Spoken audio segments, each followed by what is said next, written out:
And you're on. Welcome back. We are in the final week of this series, Hope Rising, and throughout this series, which is the Easter series, we've been going backwards through the story of Jesus in his final days, in his final week, so to speak.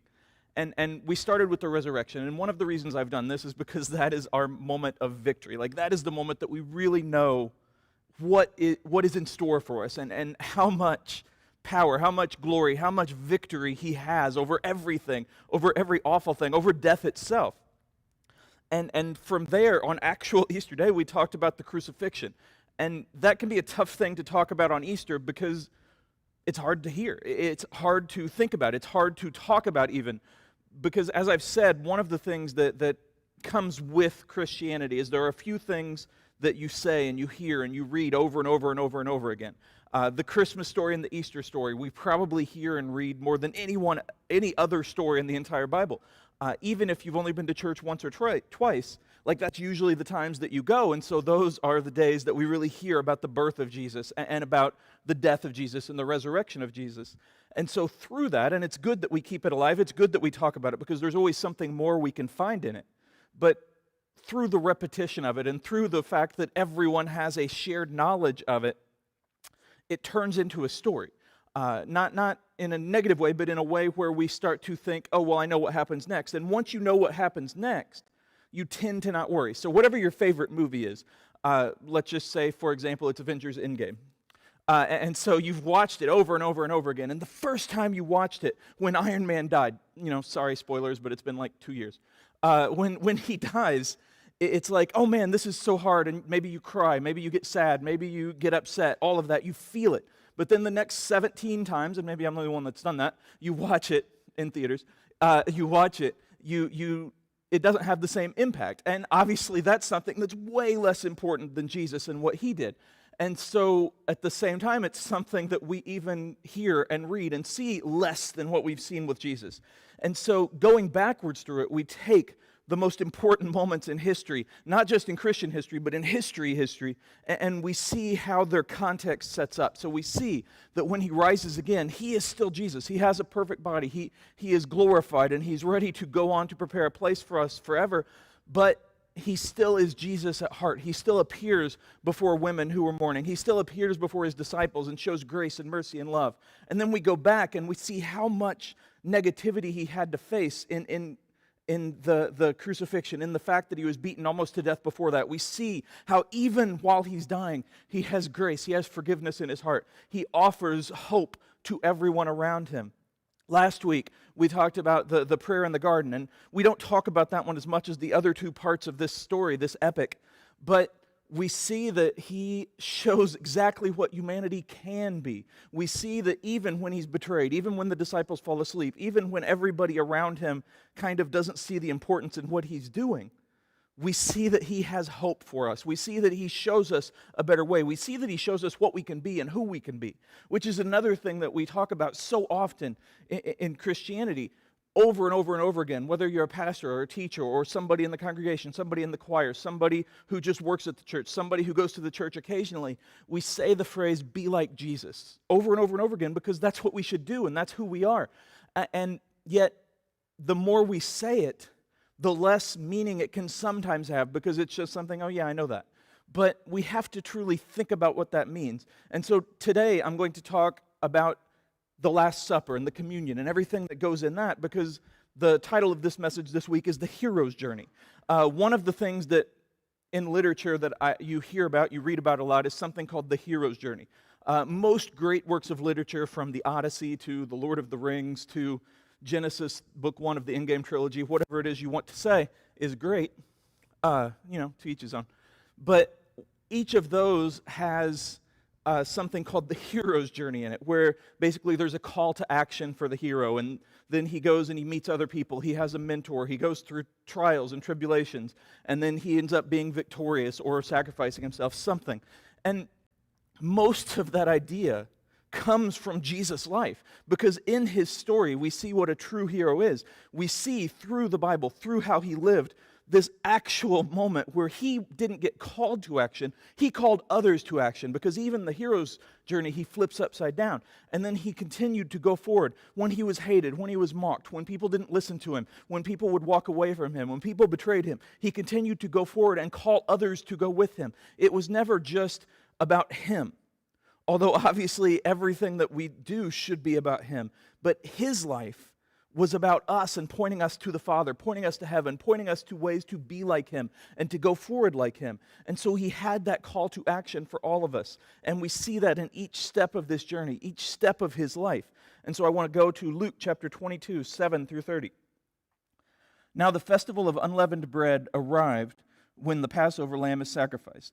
Jesus sent Peter and John ahead and said, "Go and prepare the Passover meal so we can eat it together."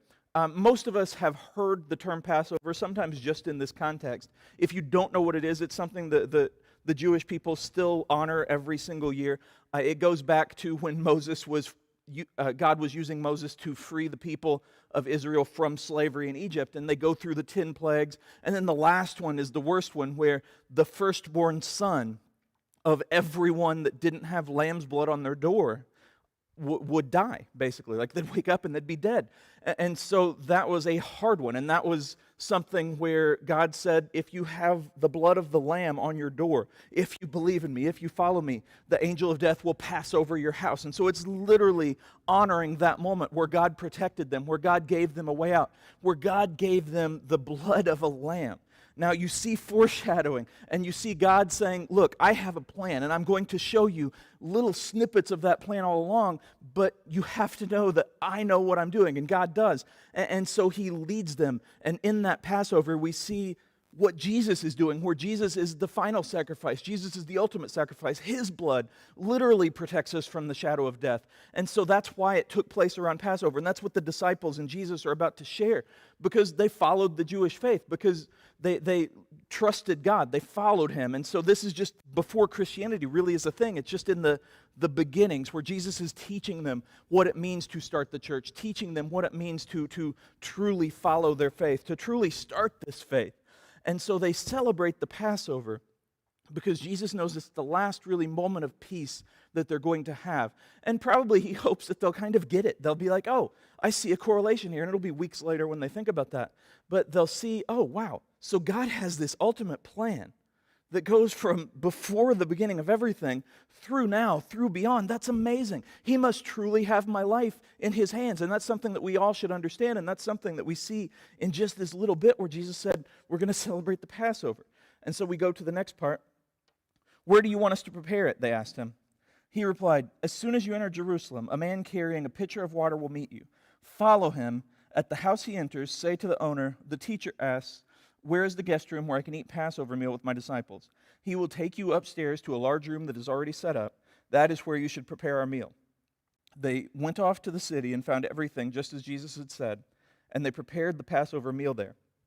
When I first read this, when I was a kid and I was reading through the Bible for the first time and reading through the Gospels for the first time, I remember thinking, well, what does this have to do with the rest of the story? Like, this is the part where our faith is born. This is the part where he's about to be betrayed and crucified. Because even as a kid, I'd heard that story and I knew it, and it meant something to me, although not as much as it would eventually mean, because once you gain more understanding, you build that relationship, you start to really understand that sacrifice more.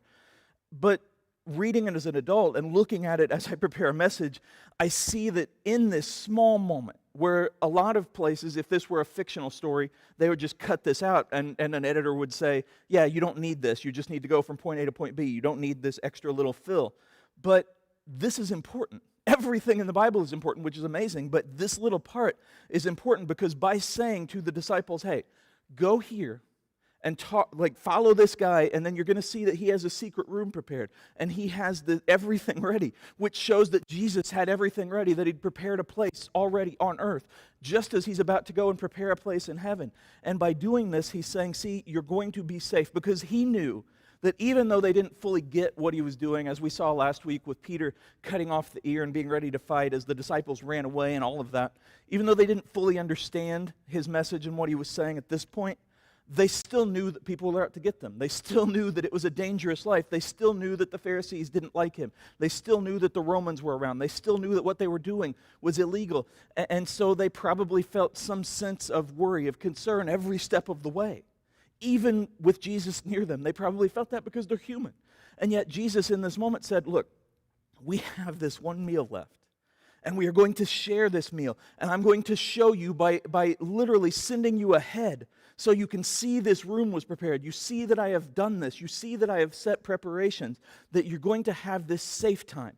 You're not going to have to worry. You're not going to have to be eating and looking over your shoulder because it's going to be this safety. It's going to be this place of seclusion, this place of peace. And again, this is foreshadowing to what heaven is going to be, where he's literally gone on and prepared a place where all of the worries, the concerns, the condemnation that we feel in the world, the corruption that we see in the world won't be there. And it's crazy to think about that in the way that we see our world, in the way that we live our lives. Just recently, and I was talking to Terry beforehand, I got hacked yesterday. I have a Nintendo Switch, and I'm not going to say much about it so nobody else hacks me, sorry. And so I got an email saying that I had a new sign-in for my account in Italy. I'm not in Italy, as you can see, and so there are a lot of reasons I'm not in Italy right now. And so I was not there. I saw that. I immediately thought, hey, this probably isn't me. And so I jumped on the internet, and I quickly signed myself out of all devices, and I went through like a 2-hour phone call to set up things and fix things. I had money stolen from me. I'm still trying to get that back, and so hopefully, if you're watching this and you work for Nintendo, hey. But throughout all of this, I felt so heavy. Like, why do we have to worry about things like this? Why do we have to carry things like this? Why do people do this? We know that people do bad things. We know that people take. We know that people steal. We know that people cheat. We know that people hurt. And the reason for that, and I'm not going to define all of humanity right here, but the reason for that, at the heart of that, is that everyone has this hole in their life. Everyone knows that they need more, that they're built for more, that they could have more. And so for a lot of people, they fill that with drugs. They fill that with excessive alcohol, with excessive food. They fill that with excessive movies or video games or whatever. And not all of those things are bad, but they fill their lives with that. Some people, they'll fill it with negative things. They fill it with corruption. They fill it with stealing. They fill it with lying. They fill it with addiction. They fill it with something to try to feel a moment of peace. And so for whatever reason, people steal. And we know that that happens. And it sucks and it hurts. And I feel betrayed and I feel upset and all of these things. And so as I'm reading my scripture and as I'm about to speak today, I'm still carrying that. Even though I've done everything that I can, I'm still carrying that. And all of you kind of feel that too at different times. Something bad has happened. Maybe you've been the cause of it. Maybe somebody's been the cause of it. Maybe you felt it. Maybe there's been a horrible tragedy, something that you faced, something that is just beyond description even. And you feel that, and it kind of hangs over everything that you do. And it's impossible to get away from it because your mind doesn't shut down. And maybe it's hard to go to sleep and all of these things. And I say all of that for 2 reasons. For 3 reasons. Number 1, because I just talk. But number 2, imagine what it would be like for Jesus. Not only knowing that he's about to die, not only knowing that he is about to leave his creation, his loved ones, that he loves being around so much, not only knowing that he's about to suffer, but more than that, knowing that his people are about to suffer, knowing the path of the disciples in the church and how hard it will be and how difficult it will be and how painful it will be at times. And knowing all of that, carrying all of that, knowing that one of his 12 closest friends, his brother Judas, is going to betray him, knowing that Peter, who is one of the closest people ever to him, is going to deny him, knowing that Thomas, who again, one of the 12, is going to doubt him, knowing all of these things, he still sits and eats, he still talks, he still teaches, he still lives. He carried all of that as he goes to pray for us, as he goes to die on a cross for us, as he comes back again. All of those things were on his mind, and it did not stop him, it did not end him, it did not even curtail him, which is, I don't know why I said that. It did not even affect his journey because he knew that what he was doing was why he was here. He knew that it was important, he knew it was vital, he knew it was for us, it was out of love. And so we feel all these things that are important to us. And as I've said before, if something matters to you, it matters. It doesn't matter if somebody else says you shouldn't be hurt by that. If you're hurt, you're hurt. And we carry that, and it's hard. And so we seek places, we seek times. One of the things that is hardest about not having church, even though the live streams and the Facebook Lives and all of that is amazing, and it's so good to be able to do that, to be able to reach out, to have Pastor Tim and Julie, and to preach on Sundays, to have the rest of the staff do the Facebook Lives, to have things like that in our lives are important, and they help us to see that we're not alone. But one of the things that we miss most about church, even if you're not a people person, even if you're introverted like I am, like it's being in this place where everyone else is seeking peace, where everyone else is coming out of the world and being together with one purpose, with one goal, with one God, being there in a safe place where you know that everybody is worshiping, where you know that you can talk about your faith and nobody's going to judge you, where you know that you can sing at the top of your lungs and nobody's going to say, hey, Jeff, stop singing, that's awful. And you can just be yourself. You can be with Jesus. You can be complete. And that's what's so important about it. And we're missing that right now. Now, hopefully we find semblances of that through Zoom meetings and through small groups and through all of these different things. But that moment of peace that we feel in church is vital. That moment of peace that we feel in church is missing for us. And so that's what Jesus is providing here for the disciples with this room, with this little paragraph. He's saying, I'm going to give you this moment of peace where you don't have to worry, and we're going to just be together. And so I go to the next verse. When the time came, Jesus and the apostles sat down at the table. Jesus said, I have been very eager to eat this Passover meal with you before my suffering begins. For I tell you now that I won't eat this meal again until its meaning is fulfilled in the kingdom of God. Then he took a cup of wine and gave thanks to God for it. Then he said, take this and share it among yourselves, for I will not drink wine again until the kingdom of God has come. I want to point out a couple of things here. Number one is, at this table, as I said, is Peter, who is an amazing person and who would go on to be the rock of the church, who would go on to build the church around his bold faith in Jesus and would be such a strong leader and do so many great things.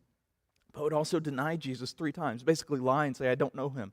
Would also try to kill in Jesus' name before Jesus said, no, we don't do that.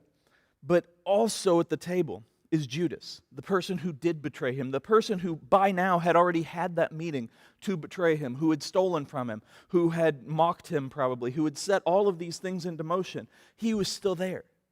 And yet Jesus ate with them. Jesus didn't go around the table, and we're going to go to a little part where he talks about betrayal, but he didn't go around the table and say, look, you've really failed in this area, and you've really done this, and you've really done that, and this is what you need to fix. He knew that. But he took this time to just be with them and to help strengthen them and say, look, in the days ahead, in the years ahead, in your life ahead, it's going to be a difficult time. And I am going to suffer for you, but because of that, because you follow me, because you believe in me, you will also suffer. Because the world hates to see different. And I don't even mean just Christianity, although that's obviously different, but it hates to see something that doesn't fit into a box, that's different, that makes it think about itself, that points out the corruption just by not being corrupt, that points out the darkness just by being light. And the world hates to see that. And Jesus knows that, and so he says, I'm going to suffer, but I want to eat this with you so we can have this moment of peace, so we can have this moment of eating, so we can have this moment to just be together. And then he says, I'm about to go. And it's hard for him to say this, although he says everything truthfully and as he feels it and as he says it. And everything he says is amazing and good and perfect. But he still had to feel hurt by what's going to happen, but by the fact he's about to leave them. He knows that he's going to see them again in heaven, but he knows what they're going to go through also. He knows that all of the men at the table, except for John, are going to die in horrible ways. And he knows that John's life isn't even going to be easy. He knows everything that's going to happen to him, and yet he sits there and eats. Because we all need to take these times. And the Easter season is something where it's at the forefront and where we really think about all of the things Jesus went through. But part of the hero's journey, part of Jesus' journey is it wasn't all just action. And by that I mean everything he did had a purpose. Everything he said had a purpose. He was always teaching. He was always helping. He was always loving. But there were times that he went and prayed. There were times that he sat and ate. There were times that he was just there listening to people. Because that is a part of the journey as well. Sometimes we feel, and especially during a quarantine, like we're not doing anything. We feel like, well, you know what? I should be out there doing this and doing that, and I'm not really accomplishing anything. By allowing yourself the time to rest, to relax, to build a relationship with Jesus, to focus, you are doing something important. Now, if that's all you do for the rest of your life, hey, I don't know if that's what's right for you, but you're going to have to figure that out with him. But for now, when I had a Facebook Live on Thursday, and one of the things I talked about was we have this feeling of missing out, especially right now. And that is true in a lot of ways. There are a lot of things that we're missing. There are a lot of things that we won't necessarily get back, maybe different versions of it. But we also have this time, this amazing time, this difficult time in the history of our nation, in the history of our world, where virtually every single person, regardless of faith, regardless of color, regardless of gender, regardless of whatever, is going through basically the same thing at the same time.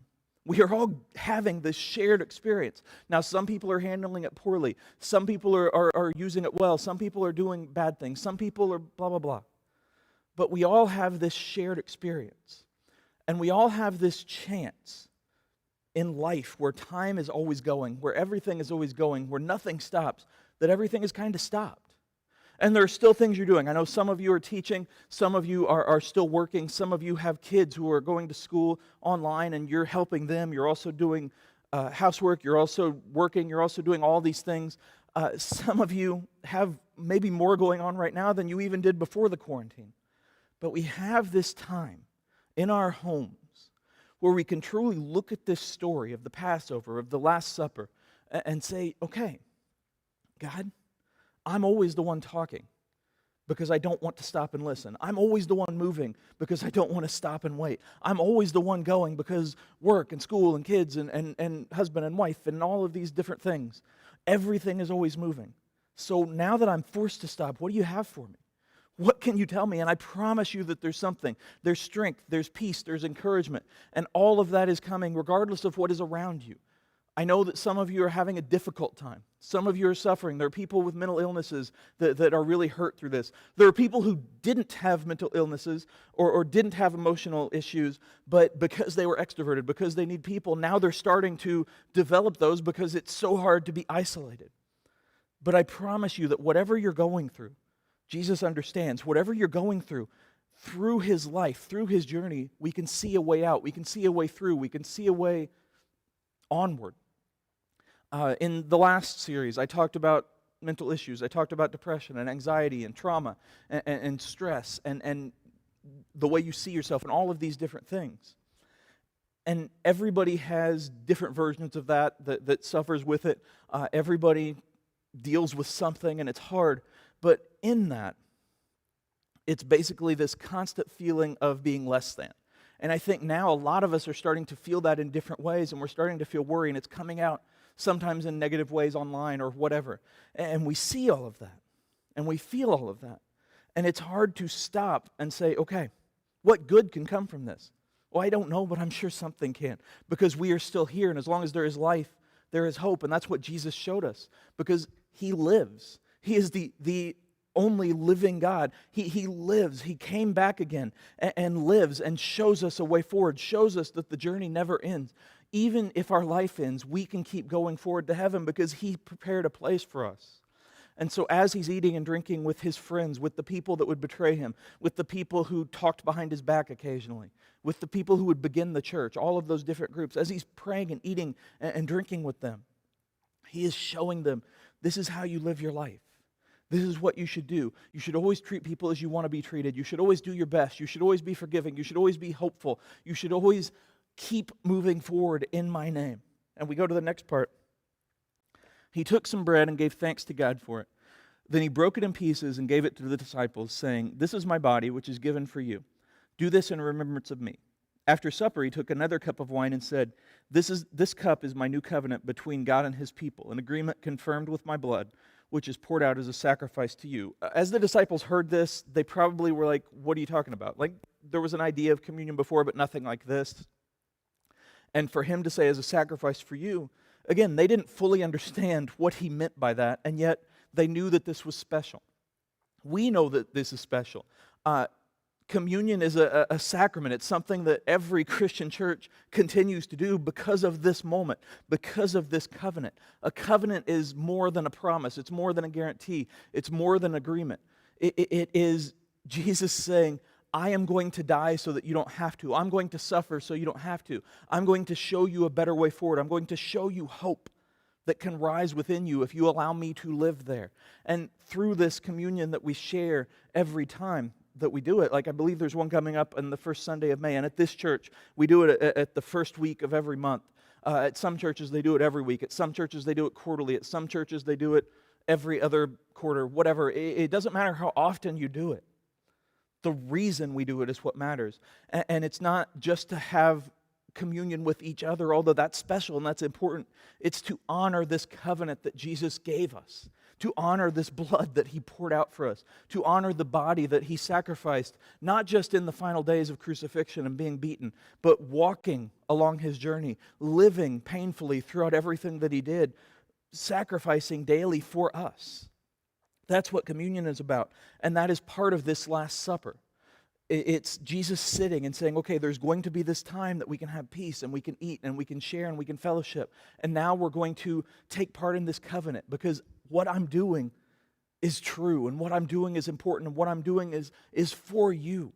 And I promise that if you remember this moment, this communion, then you will be able to do this with your followers, with the ones that you teach about me, that you bring into the church. And then as they grow and become leaders, they can do it with theirs and on and on and on until you get to 2020 and beyond. But all of this is to remind us of this moment where Jesus, about to die, is not saying, all of you guys are awful, but he's saying, share this time with me, and I promise you that I will be back for you. I promise you that you can be like me. I promise you that there is a way forward. Next part. But here at the table, sitting among us, this is Jesus speaking, is the man who will betray me. For it has been determined that the Son of Man must die.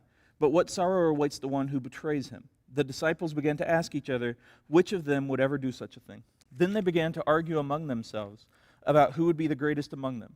Jesus told them, in this world, kings and great men lord it over their people, yet they are called friends of the people.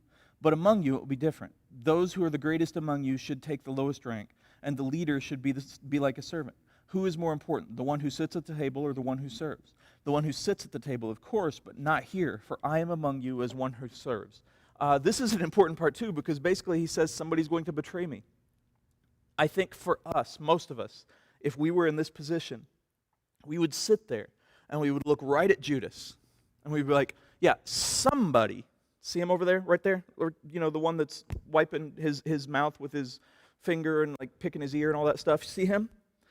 Somebody is going to betray me. That's what we would do because we suck sometimes, to be honest. And yet Jesus did not do that. He said the truth. He said someone's going to betray him. He could have gone on to say what each of them would do, good and bad in their lives. He didn't. He could have made Judas feel awful. Judas deserved to feel awful. He deserved to pay a price for what he was going to do, what he'd done. And yet, Jesus showed him grace in this moment. It must have been a tremendous burden to know exactly what was going to happen and yet to still have hope for the people around you. To know exactly what Judas was going to do, but to still have that aching of, man, there's a way forward, Judas. Just listen to me. Jesus, I would guarantee, even in that moment where he knows, and he knew the whole plan, he was part of the whole plan, but I would guarantee that he still had in his heart this secret hope where like, man, I really wish Judas would just shake it up and say, I'm sorry, and change. Now, the plan had to happen, and Jesus still would have died and sacrificed himself, and someone would have betrayed him, but he still has hope for each of us, even knowing that we fail, even knowing that we mess up. And yet he was still giving second chances, even here in the final days. And what sticks me even more than that is like seconds after he says somebody's going to betray me and kill me, basically, the disciples, who all loved him and weren't going to betray him, at least literally, started being like, oh, well, I'm going to be the best in heaven. Like, I'm better than you. Like, I can jump higher, and look, I can dunk that. And they're like, dunk? Basketball isn't invented yet. And he's like, I can throw farther than Joe Burrow. And other people are like, everybody can. Just joking. We'll see. But it's like they immediately went away from all of this importance. And this is right after communion and right after the Last Supper. And they go away from all of that and are like, I'm better than you. We do that today. We do that all of the time. Everything in humanity is about, I'm better than you. One of the things that is amazing about what Jesus says here is the servants will be leaders. We don't understand that even today. Like, we understand it, but we still get caught up in the disciple arguments. One of the things that I've said about politics before, to take an optimistic view of a politician, I believe that most, probably not all, but most, get into politics with a desire to serve. They're like, I want to be a congressman, I want to be a councilman, I want to be a senator, I want to be a presidential candidate, whatever. And they have a desire to serve. And then little by little they make compromises, they continue to be in that position of authority. And when you are struggling, you understand people that are struggling. When you are not struggling, it's pretty far away. And so the longer you're in politics, the longer you're in a position of leadership, the longer you have a lot of money, the harder it is to remember what it was like before. And that's where I think the change happens with so many. And that's what Jesus is saying here. He's not saying that leaders are always have to be waiters or whatever. He's saying you can't lose this servant's heart. You have to be leading for other people, not just to be a leader. You can't care about the popularity, about the votes, about the political party. You can't care about that. You have to just care about the service, about doing it for me, about doing it for each other. And man, we suck sometimes.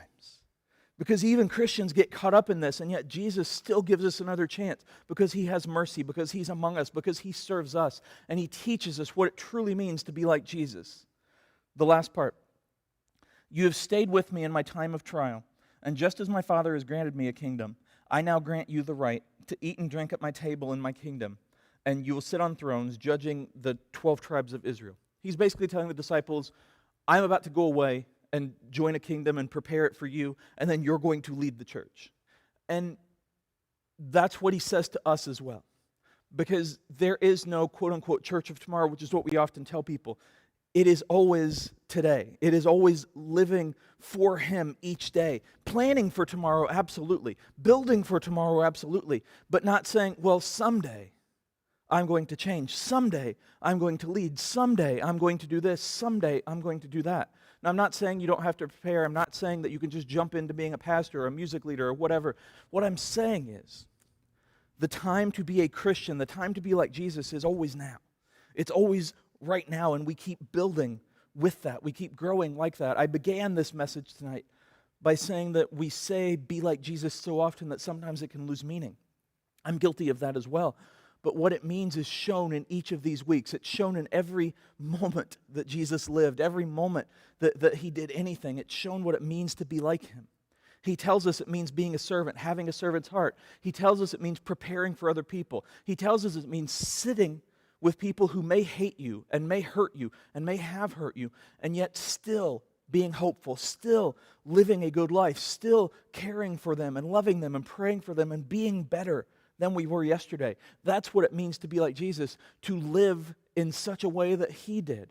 It means doing everything we can to deal with the sacrifices, to deal with the persecutions, to deal with the hurts, to deal with the hang-ups, to deal with the tragedies, not to just sweep them under the rug, but to learn from them, to take the time to pray, to take the time to grow, to take the time to gain strength, to take the time we are given on this earth, which is short, and to build something, just like he did, and to do it in his name, to do it to help each other, not to do it to make a name for yourself, not to do it just because somebody told you to, but because you truly want to make a difference. You truly want to matter in his name. You truly want to show people what it means to be light. There's a quote, and I believe I've even used it in this series, but I really love it, and it's by Martin Luther King Jr. And it's basically, darkness cannot wipe out darkness. Only light can do that. That is so amazingly important today. It is something that we all see around us. We see darkness. We feel darkness. Right now, there is literal darkness around me. I can see like little light things somewhere. And we get tempted, like the disciples did when they're arguing over who's best. We get tempted to give in. We get tempted to allow the ends to justify the means. And yet, that doesn't work. It doesn't change anything. The only way to change things is by being like Jesus. The only way to change things is by reading his story, by living out his truths, by living out his teachings, by living out his healings, by realizing how much he loved even Judas and even the Pharisees and even the people who hated him, how much he still loved them. He didn't say, hey, go do your own thing and you're okay. He gave them consequences. He gave them the truth and he lived it out. And he wasn't shy about saying that's wrong. And yet, it was always in a loving way, a teaching way, a growing way. And that's what we have now, this chance to be like that. And so whatever you've taken from this series, whatever context you've gained from going backwards, whatever hope that you've gotten from the Easter season, from this point on, no matter what has happened to you before, and maybe you've lived a wonderful life before, and I hope so, and that's awesome. But whatever has happened before, from this point on, look at this story of Jesus, this hero's journey of Jesus, and say, okay, I've tried it my way, and I've tried it his way, and I've tried it her way, and I've tried it the world's way, and I've tried it the political way, and I've tried it the money way. What's the Jesus way? Loving everyone, loving God, loving others, living in such a way that people cannot help but see his strength just pouring out of you, to see his light flowing off of you. You're going to have difficult times. Before the quarantine is over, there will be something that will cause you pain and hurt, and you'll feel disappointment. After the quarantine is over, you'll feel those things again. I would love, and I've said this before, I would love to be able to say that if you become a Christian, everything's going to be perfect forever. It's not until heaven. But we can show people what heaven is like. We can show people that we serve a God who not only came to earth to be with us and be like us and show us a better way, but who went through betrayal with grace, who went through beatings with love, who went through death with hope, and through all of that, as he came back again, said, I will never leave you. So do your best to show everyone who Jesus is, who you can be, and why we are here. That's all I got.